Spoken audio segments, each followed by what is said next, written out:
Do you really think that they are ready to unleash nuclear Armageddon? Are they of the mindset and the psychology, having seen what we've seen in Gaza, that they would be ready to do that? Because the fallout from nuclear weapons, the fallout from perhaps the Straits of Hormuz being shut down, the fallout from Iran bombing all of the, say, US installations across West Asia, an economic meltdown perhaps because of the Hormuz and the Bab el-Mandeb being shut down. Is that something that Israel is unconcerned about, that they would go ahead with this kind of nuclear Armageddon? Let me remind you that I am not primarily a political scientist. I am primarily someone who is teaching the Quran, and that is what is causing problems. My people do not want me to use the Quran to explain the world today. Imran, stop what you're doing. They will always try to find a way to turn away from the Quran and make it a political discourse. Whether Israel has 400 nuclear weapons or not is not relevant really to me. I am concerned with the Quran. And this is what they don't want me to do. Sure. The Quran says, وَأَعِدُّ لَهُمْ مَا اسْتَطَعْتُم مِّن قُوَّةٍ. Build power to the extent that you can possibly build it. This is Surah Al-Anfal. And the purpose for which power is to be built is تُرْهِبُونَ بِهِ عَدُوَّ اللَّهِ وَعَدُوَّكُمْ, that your power will function as a deterrent, And therefore, I have a problem with that fatwa. But that is what Iran does not want me to talk about. I wait for the day when Iran would recognize that they need to build power to the extent that it will deter Israel. Israel is not bothered. Israel will keep on attacking Iran. Israel does not attack Pakistan. Why? Pakistan is a nuclear power. How come they don't attack Pakistan? Why? Because it's not the Islamic Republic of Pakistan. It is the American Republic of Pakistan. The whole world knows that except the Chief of Staff of the Pakistan Armed Forces. So Iran is not the American Republic of Iran. Iran is sincerely resisting Israel. And that is why they are attacking Iran. And they will continue to attack Iran. Whether or not they will have to bring down the whole world economy, that an attack on Iran could result in the destruction of all the oil installations in the Gulf.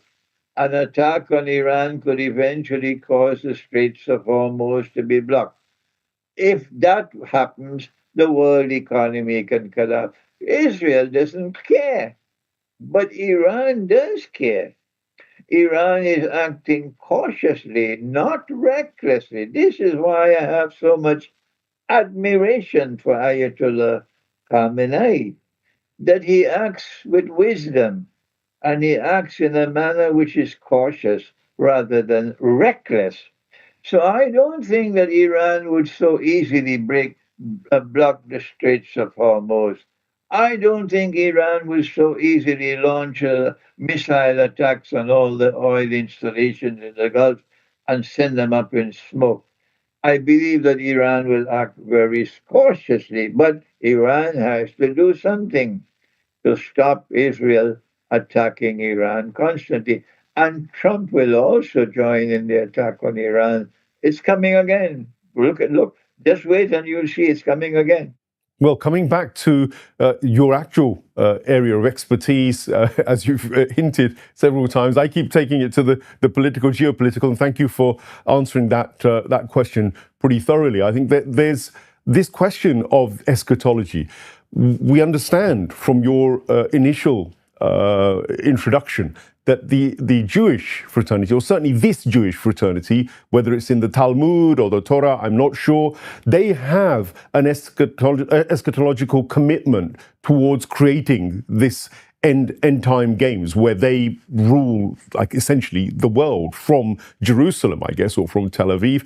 But Islam also has an eschatology, and you've hinted at it several times, and I've not gone into that. But the Dajjal, the rising of the sun in the West, you equate it to perhaps Western civilization and imperialism, etc. From what I gather as well. This is all very fascinating. That the Quranic indications and the Hadith, in terms of their relevance to what's happening now. Do you think we're living in the period now where that Quranic and that Hadith corpus, which talks about the end of times, which talks about Dajjal and the various things that will happen in order for the emergence of Jesus Christ, peace be upon him, Imam Mahdi Akhir Zaman, according to the Ahl Tashayyu, and also according to the Sunnah wal Jama'ah.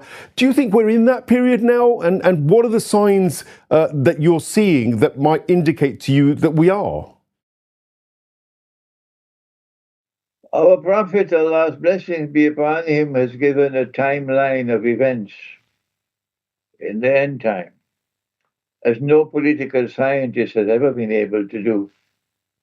These were his words.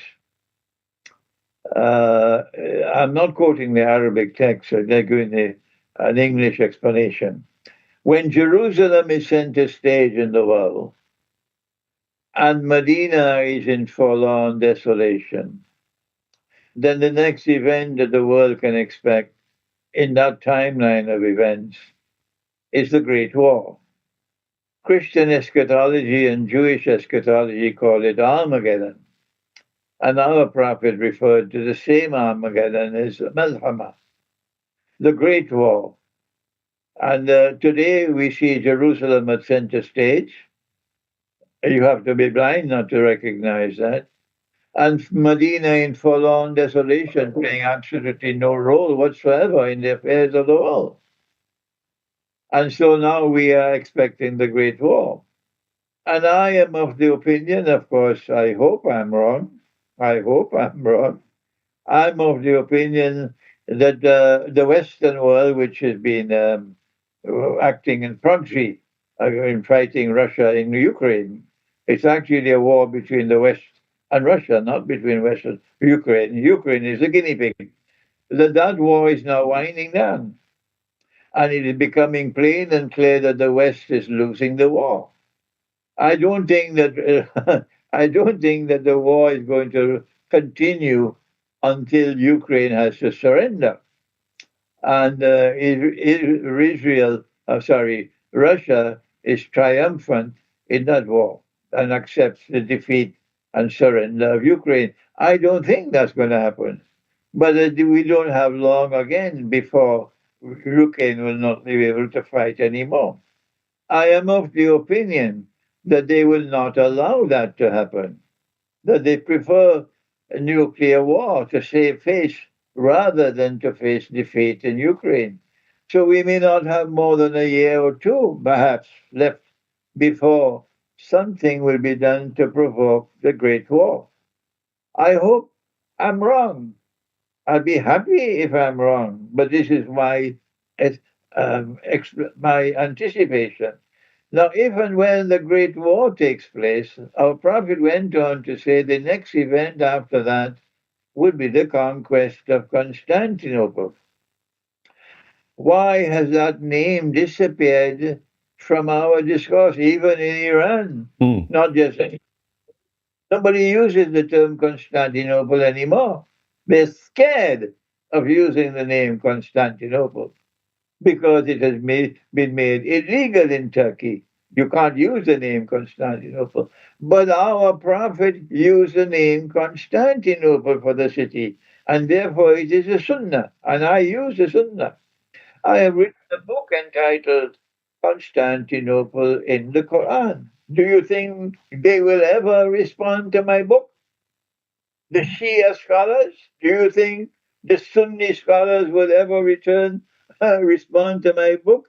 Here it is, Constantinople in the Quran. The first time in history anyone has written on this subject, Constantinople in the Quran. Why would a Muslim army conquer Constantinople? Answer: this is my opinion. I have the right to express my opinion. I am the only one speaking on the subject. Nobody else is speaking about the subject. So allow me to offer my view. I say that the reason why a Muslim army will conquer Constantinople a few years after the Great War, not long after the Great War, is because we have to correct the wrong committed by the Ottoman Empire. The Ottoman Empire waged bogus jihad for 600 years, not only against the Shia, but against the Orthodox Christian world. The Ottoman Empire took the greatest cathedral of the Christian world, Hagia Sophia, and shamefully, disgracefully, and manifestly sinfully converted it to a masjid. And then Erdogan added some salt into the wounds by doing it a second time. So when a Muslim army conquers Constantinople, whether you like it or whether you don't, this is what's going to happen. We're going to return Hagia Sophia to those to whom it rightfully belongs and correct this violation of Allah's law in the Quran.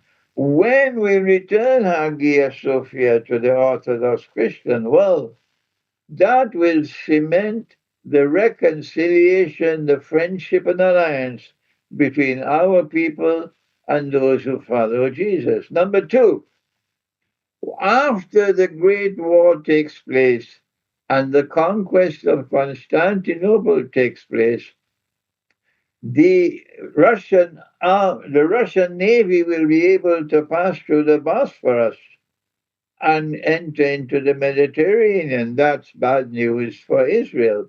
Number three, when we conquer Constantinople, the name of the city will be returned to the name of Constantinople because that's the name our prophet used.